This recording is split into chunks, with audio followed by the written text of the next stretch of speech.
गुरु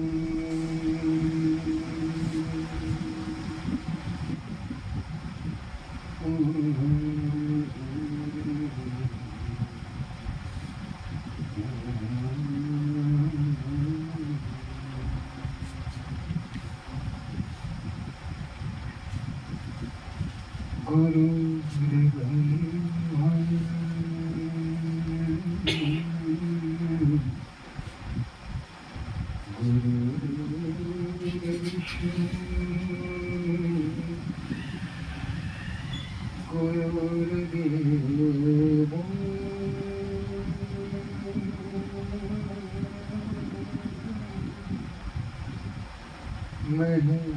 महेश्वरे गुरुं साक्षात् परब्रह्म तस्मै श्री गुरुवे नमः।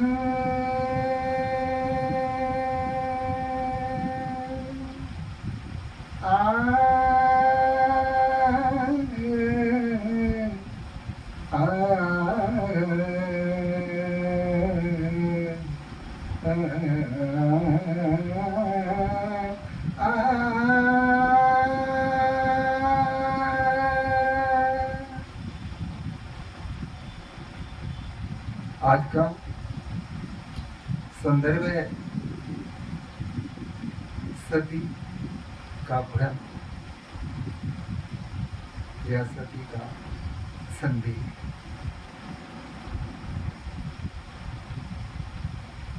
पति और पत्नी के बीच में सबसे अगर शाश्वत और आवश्यक कोई तत्व है तो वह है विश्वास। पति पत्नी आपस में विश्वास करते हैं तो दाम्पत्य का सौंदर्य बढ़ता चला जाता है, परिवार सुगंधित हो जाता है, सर्वत्र आनंद छा जाता है, सुख मिलता है, शांति मिलती है, आध्यात्म की ओर लोग अग्रसर होने लगते हैं। लेकिन जब पति या पत्नी उन दोनों में से किसी के हृदय में अगर किसी भी प्रकार का कोई संदेह उत्पन्न होता है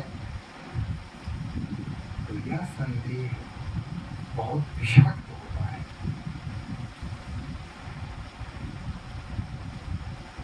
यह संदेह संपूर्ण जीवन को अभिशापित कर देता है। हम इसे ऐसे भी देख सकते हैं कि संदेह विपत्ति की सूचना लेकर आता है। अगर किसी परिवार में संदेह व्याप्त हो जाए तो समझिए उसके पार्श्व में विपत्ति खड़ी है, वह आने ही वाली है, संकट आने ही वाला है, अशांति होने ही वाली है। इसलिए अगर संदेह आपके हृदय में किसी भी प्रकार से घर करने का प्रयास करे तो अविलंब उसे हृदय से बाहर निकालिए। सबसे बड़ा शत्रु अगर परिवार का कोई है तो वह संदेह है, और यही संदेह माता सती के हृदय में उत्पन्न हो जाता है। बाबा बोले राम कथा सुनने के लिए अगस्त मुनि के आश्रम पर जाते हैं। एक बार त्रेता जुग माही प्रभु गए कुंभज ऋषि पाही शंभु गए कुंभज ऋषि पाही। कुंभज ऋषि के पास गए भगवान शिव, संग सती जगत जननी भवानी, और उनके साथ जगत जननी सती भी गई। यहाँ देखने की बात है, संग गई, कौन गई? जग जननी भवानी। यहाँ गोस्वामी तुलसीदास ने संबोधित किया, जग जननी भवानी, विश्व की माता भवानी भोलेनाथ के साथ गई। कहाँ गई? कुंभज ऋषि के पास, यानी अगस्त्य मुनि के पास। क्यों गए? दोनों क्यों गए? संग गई। कौन गया? वहां जाकर के अगस्त्य ऋषि के आश्रम में गए। जब भोले बाबा को मुनि ने देखा तो यथोचित सत्कार किया। परम ब्रह्म भोलेनाथ जहाँ पहुंच जाए वहाँ स्थिति क्या होगी यह कहने की आवश्यकता नहीं। ऋषियों में आनंद छा गया। ऋषि अगस्त्य ने उन्हें अपना आसन प्रदान किया तो भोलेनाथ ने कहा कि नहीं, मैं आपका आसन ग्रहण नहीं कर सकता, कि यहाँ आप वक्ता हैं, कथाकार हैं, मैं कथा सुनने आया हूँ। तो आप हैं वक्ता और मैं श्रोता हूँ, इसलिए मैं श्रोता दीर्घा में ही बैठकर कथा का श्रवण करूंगा। मैं आपके समकक्ष नहीं बैठ सकता, मुझे तो सामने ही बैठना पड़ेगा। अगस्त्य ऋषि ने लाख प्रयास किए, लेकिन बाबा भोले तो भोले हैं, मानते कैसे? मैंने कहा कि नहीं, मैंने कहा ना मैं दर्शक हूँ, मैं श्रोता हूँ और श्रोता दीर्घा में ही बैठूंगा, वहीं से मैं श्रवण करूंगा। अगस्त्य मुनि ने कहा ठीक है, आप क्या सुनना पसंद करेंगे? आप यह बताइए, आप जो भी सुनना पसंद करेंगे हम इसे आपको सुनाएंगे।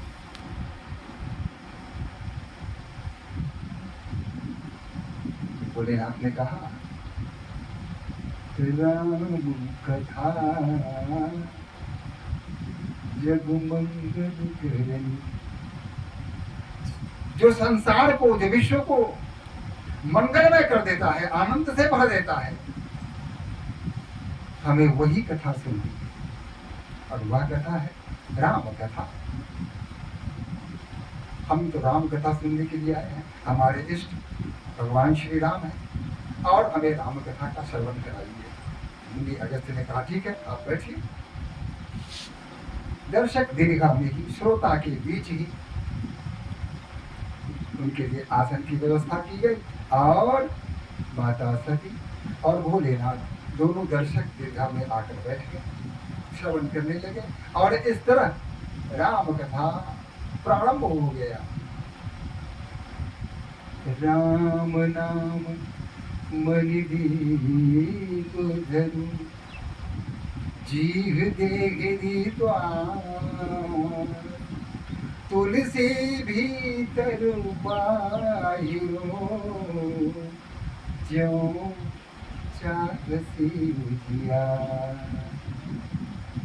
अगर आप अंतरात्मा में या बाह्य संसार में चाहते कि सर्वत्र शांति हो, सुख हो, प्रकाश हो, आप यह चाहते हैं कि आपके अंतरात्मा में प्रकाश हो, ज्ञान का प्रकाश हो, भक्ति का प्रकाश हो,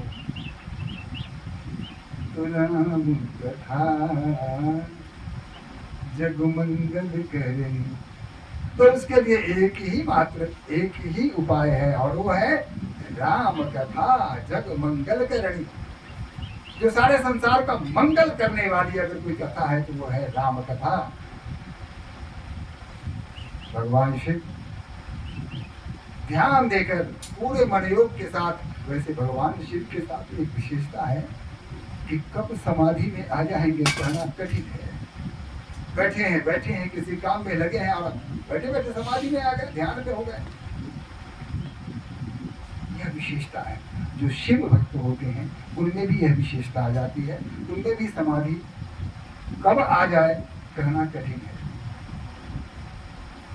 जय रामकृष्ण परमहंस माता के परम भक्त थे, उनके साथ में यही स्थिति थी।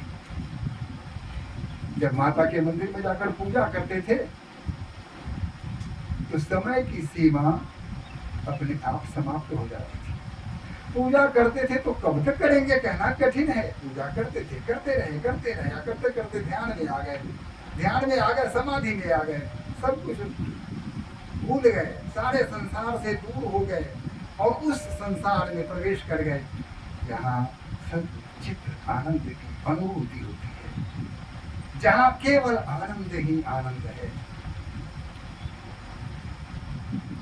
रामकृष्ण परमहंस ही उसी समाधि को प्राप्त करते थे। जो परम भक्त होगा, जिसके हृदय में परमात्मा के प्रति अगाध श्रद्धा होगी, भक्ति का भाव होगा, समाधि में आ जाना उसके लिए एक स्वाभाविक प्रक्रिया हो जाएगी। भगवान भोलेनाथ की समाधि में कब आ जाएंगे कहना कठिन है।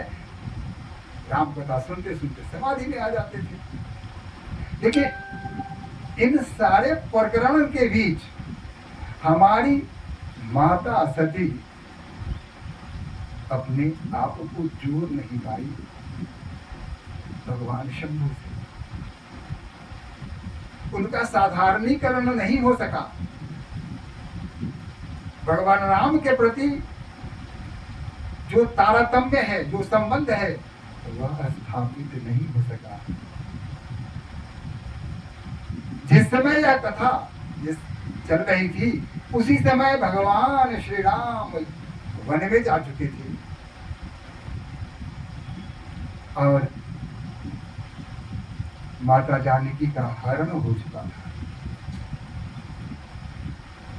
और अनुज लक्ष्मण के साथ भगवान वन वन भटक रहे थे, चारों तरफ घूम रहे थे। जब यह कथा चल रही थी, उस समय की बात है, ऐसा सब कुछ हो रहा था। भगवान राम प्रत्येक ऋतुओं को सहन कर रहे थे। कभी वर्षा हो रही है तो कभी भीषण गर्मी पड़ रही है तो कभी सर्दी का मौसम है और काशाय वस्त्र में वो घूम रहे हैं, विचरण कर रहे हैं। तो इस तरह भगवान राम एक सामान्य मनुष्य की भांति, एक सामान्य पुरुष की भांति लीला करने में व्यस्त हैं। उसी समय वर्षा ऋतु का प्रारंभ हो जाता है। घन घमंड नभ गरजत घोड़ा, घन घमंड नभ गरजत घोड़ा, प्रियाहीन द्रौपदी मनमोरा। विचित्र बात है। भगवान राम मर्यादा पुरुषोत्तम सर्वशक्तिशाली परम ब्रह्म के स्वरूप, प्रियाहीन द्रौपदी मनमोरा, ये क्या बात हो गई भाई? सर्व समर्थ ऐसे सामर्थ्यवान पुरुष, प्रियाहीन द्रौपदी मनमोरा। वाह भाई! अब उनको भय लगने लगा। घन घमंड नभ गरजत घोड़ा, आकाश में बादल छाए हुए हैं, बादल गरज रहे हैं, बिजलियां चमक रही हैं, वर्षा हो रही है और ऐसे में राम जी कहते हैं, प्रिया द्रौपदी मनमोरा। यानी राम जी को अकेले भय लगता था क्या? वो इतने कमजोर थे कि मेघ की गर्जना से डर जाते थे? बात वह नहीं है। उन्हें दो दिनों की स्मृति हो आती है जब माता जानकी उनके साथ हुआ करती थी। तब भी वर्षा ऋतु आती थी, तब भी मेघ गरजते थे, तब भी वर्षा होती थी। और जब मेघ गरजते थे तो माता जानकी डर के भगवान श्री राम के सीने से लग जाती थी। तो भगवान का भय किसके लिए है? माता जानकी के लिए है, अपने लिए नहीं है। प्रियाहीन द्रौपदी मनमोरा, उनका मन प्रिया के बिना डर रहा है। वो सोच रहे हैं कि पता न जानकी कहाँ होगी, किस स्थिति में होगी। इस वर्षा ऋतु में जब मेघ गरजते हैं, बादल गरजते हैं, घनघोर रोड होता है, तो ऐसे में माँ जानकी डर जाती होगी। उनका डर कैसे दूर होता होगा? वो कैसे आश्वस्त होती होंगी, वो कैसे जी रही होंगी मेरे बिना। यह सोच के उनका मन विशुद्ध हो जाता है, उनका मन व्याकुल हो जाता है, विचलित हो जाते हैं। लेकिन ये जितनी भी घटनाएं हैं, ये सारी लीलाएं हैं। इस बात को ध्यान रखना है, क्यों लीलाएं हैं। भगवान शिव ने कहा था कि जब सती के मन में यह संदेह हो गया तो उन्होंने सती को बताया कि तुम संदेह मत करो, ये जो रावण है, कुंभकर्ण है, इन्होंने ब्रह्मा जी की तपस्या की थी, घोर तपस्या की थी। ब्रह्मा जी प्रसन्न हो गए। ब्रह्मा जी वैसे भी जल्दी प्रसन्न हो जाते हैं, तो वो प्रसन्न हो गए। प्रसन्न होकर के कहा कि मांगो, क्या मांगता है मांगो, अब लो। अब किसी दुष्ट को कहेंगे मांगने के लिए, क्या मांगेगा? तो कहा कि पड़ोसी के गर्दन का हमरा लागा, वो कर धन उठा के हमरा देता। दुष्ट प्रकृति का व्यक्ति तो यही करेगा, या अपने जीवन की सुरक्षा की बात करेगा। उसे संसार की सुरक्षा से मतलब नहीं है, दूसरे ऊपर क्या बीत रहा है, कोई दुखी है, सुखी है, कोई दीनहीन है या संपन्नता पूर्ण अपना जीवन व्यतीत कर रहा है, इससे कोई मतलब नहीं है। उन्हें मतलब होता है सिर्फ अपने आप से। उनका जीवन दूसरों को विनष्ट करने में सदा लगा रहता है। आज भी ऐसे लोग हैं। पर अकाज, दूसरे अकाज के लिए, दूसरा अकाज कैसे हो, दूसरे का काम कैसे बिगड़ जाए, इसके लिए अगर अपना शरीर, अपना तन भी त्याग करना पड़े तो उत्सर्जित कर देंगे। आपको मारने के लिए अगर मर जाना पड़े तो मर जाएंगे, लेकिन आपको मारेंगे।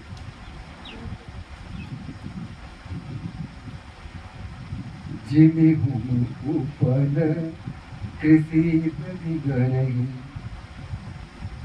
दूसरे के कार्य को विघ्न डालने के लिए या दूसरों को नष्ट करने के लिए अगर स्वयं नष्ट हो जाने की आवश्यकता हो तो उसी प्रकार वो नष्ट हो जाते हैं। जैसे जब ओले पड़ते हैं तो फसलों को तो चौपट कर ही देते हैं, और उसके चौपट करने के बाद क्या स्वयं अस्तित्व में रहते हैं? नहीं, वो भी पिघल के साफ हो जाते हैं, उनका भी अस्तित्व समाप्त हो जाता है। तो रावण ने वही किया।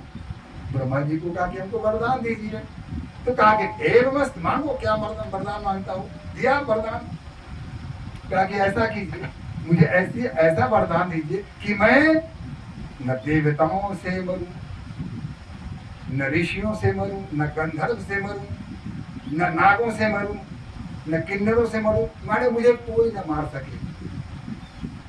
ब्रह्मा जी ने तो ठीक है, लेकिन तुम अपने मन से तुम ही बताओ कि किससे मरोगे।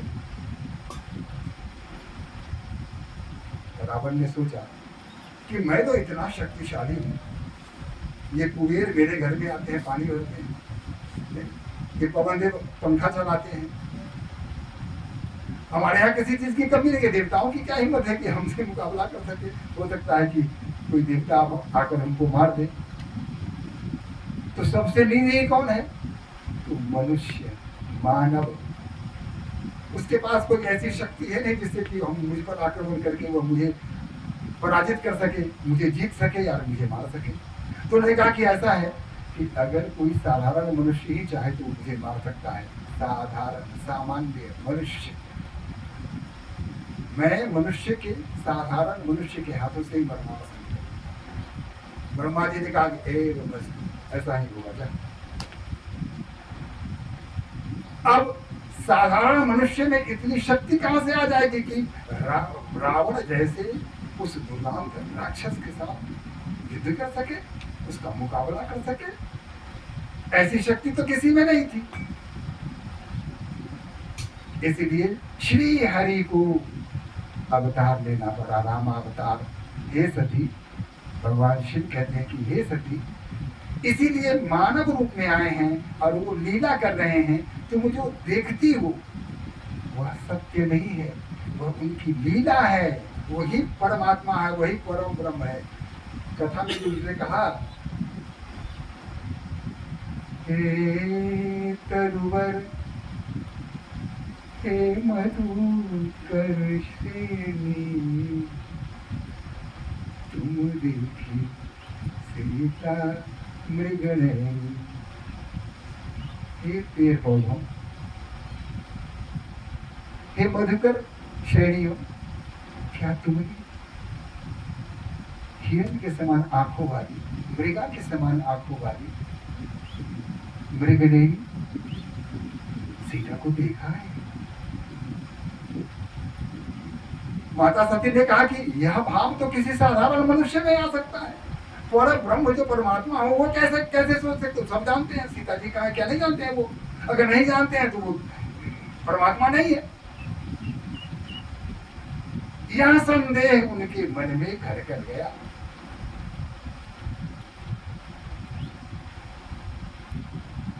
जब वहां से चले, कथा की समाप्ति हुई, ऋषि से आज्ञा लेकर के जब वहां से शिव और सती दोनों कैलाश के लिए जब चले, तो रास्ते में उन्होंने देखा कि भगवान राम वही कर रहे हैं, चारों तरफ भटक रहे हैं, विफलता है उनके हृदय में, अशांति है, चारों तरफ ढूंढ रहे हैं भाई लक्ष्मण के साथ, सीते सीते चारों तरफ पुकार रहे हैं, विफल होकर के, बेचैन होकर के, आर्त स्वर में पुकार रहे हैं। भगवान शिव ने जब उन्हें देखा तो दूर से उन्हें प्रणाम किया, और माता सती ने जब शिव को प्रणाम करते हुए देखा तो मुस्कुरा पड़ी। हमारे पति देव भी विचित्र होते हैं, एक साधारण मानव जो अपनी पत्नी के वियोग में दर दर भटक रहा है, चारों तरफ जंगल की खाक छान रहा है, और ऐसे व्यक्ति के प्रति ऐसी श्रद्धा अविस्मरणीय है, विश्वास नहीं होता। भगवान शिव की बड़ी इच्छा हो रही थी कि वो जाए और भगवान श्री राम के सामने जाकर के उनसे मिले, लेकिन ब्रह्मा जी के वरदान के कारण वो राम श्री राम के समक्ष नहीं जा सके, क्योंकि उस समय भगवान श्री राम लीला कर रहे थे, मानवोचित लीला कर रहे थे, और इसमें वो किसी प्रकार का विघ्न या बाधा नहीं डालना चाहते थे। अतः दूर से ही प्रणाम करके वो वहां से आगे बढ़ते चले गए। दोनों पहुंच गए कैलाश पर।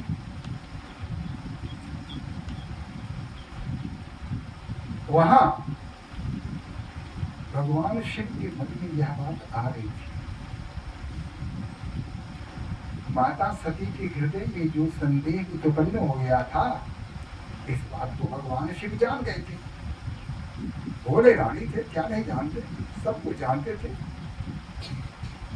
भूत वर्तमान भविष्य सबको जानने वाले। भला माता सती के मन में कौन सी बात चल रही है, कौन सी उथल पुथल हो रही है, कौन सा विचार तूफान मार रहा है, इससे अनभिज्ञ कैसे हो सकते थे भगवान शिव? सब जानते थे, लेकिन फिर भी उन्होंने समझाया। वो कहती थी कि यह कैसे हो सकता है कि कोई परम ब्रह्म हो और वह एक साधारण मनुष्य की भांति जंगल में यत्र तत्र सर्वत्र अपनी पत्नी के वियोग में भटक रहा है। यह अविश्वसनीय है, इस पर विश्वास नहीं किया जा सकता। भगवान शिव ने बहुत प्रकार से उन्हें समझाने का प्रयास किया कि सती समझिए, जानिए,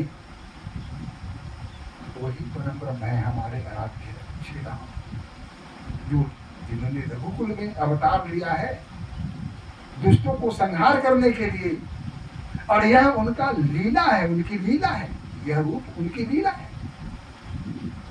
आप इस भ्रम में मत पड़िए, लेकिन जब संदेह हो जाता है तब किसी की बात पर भरोसा नहीं किया जा सकता।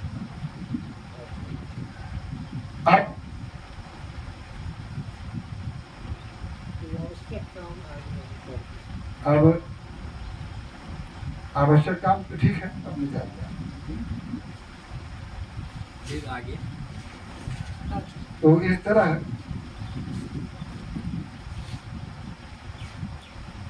वह जो संदेह उनके मन में अपना स्थान ले चुका था, वह संदेह जाने वाला नहीं था। तो भगवान शिव ने कहा कि ऐसा कीजिए, आप जाइए और स्वयं परीक्षा कर लीजिए। मेरी बातों से आप आश्वस्त नहीं हो रही हैं, मेरी बातों पर आपको विश्वास नहीं हो रहा है, तो ऐसा कीजिए कि आप स्वयं जाइए और जाकर परीक्षा ले लीजिए कि वो परम शक्ति है, परम ब्रह्म है या नहीं है, ये आप जानिए और जाकर के पता कर लीजिए।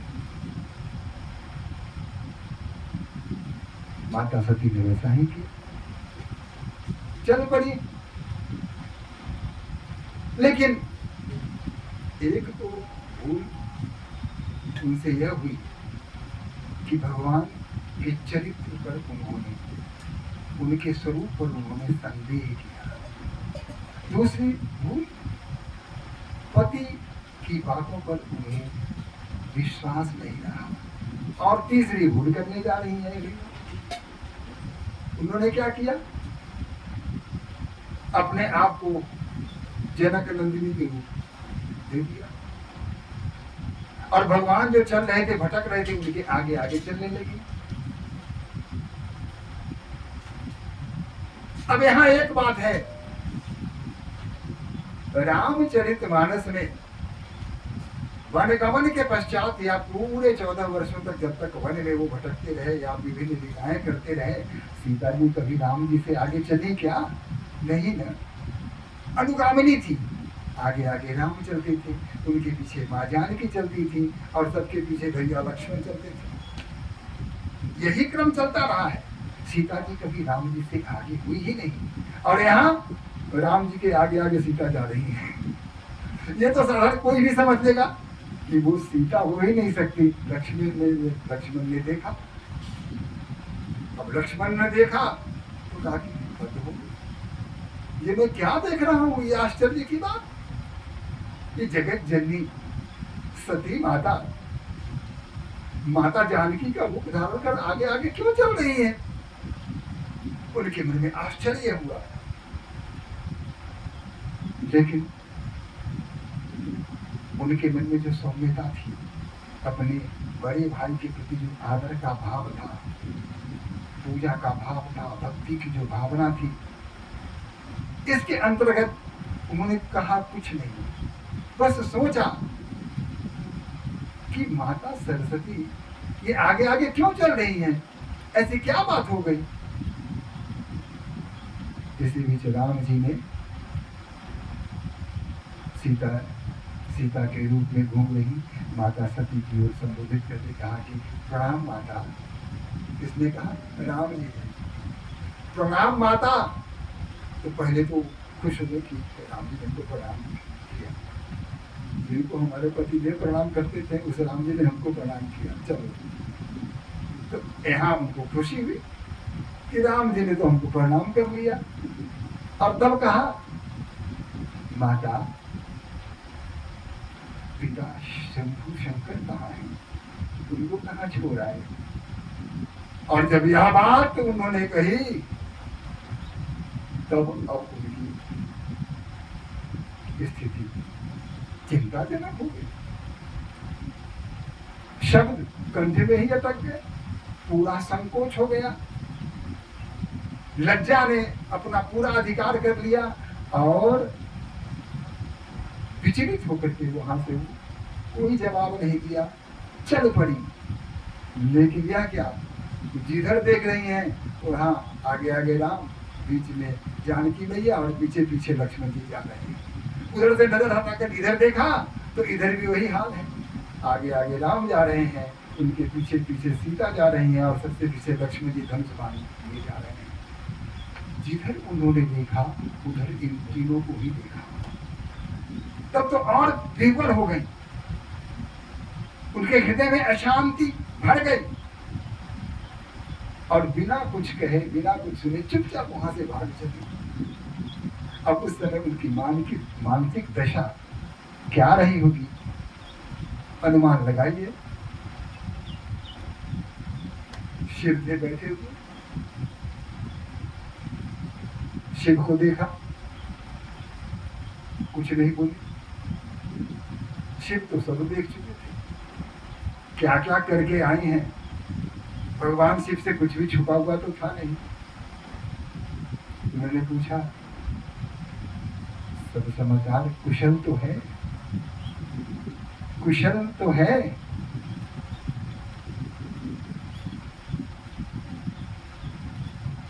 अब भगवान शंकर का यह पूछना कि सब कुशल तो है, यह संदेह उत्पन्न करता है। यह तभी पूछा जाता है जब आदमी कहीं से आता है, ऐसी स्थिति से आता है जहां कुछ होने की संभावना हो, जहां कुछ अनिष्ट की आशंका हो। वहां से जब लोग आता है तब उससे पूछते हैं कि सर कुशल मंगल तो है ही ना। इस तरह की बातें करते हैं। शिव भी पूछ रहे हैं कि कुशल तो है। घबरा जाती है मां सती, कहे हाँ सब कुशल है। तो क्या किया आपने, क्या देखा? तो कुछ नहीं किया मैंने बस उन्हें देखा और उन्हें प्रणाम कर लिया और चली आई। यहाँ झूठ बोली, वहां झूठ बोली। तब शिव ने मन ही मन प्रतिज्ञा की कि आपने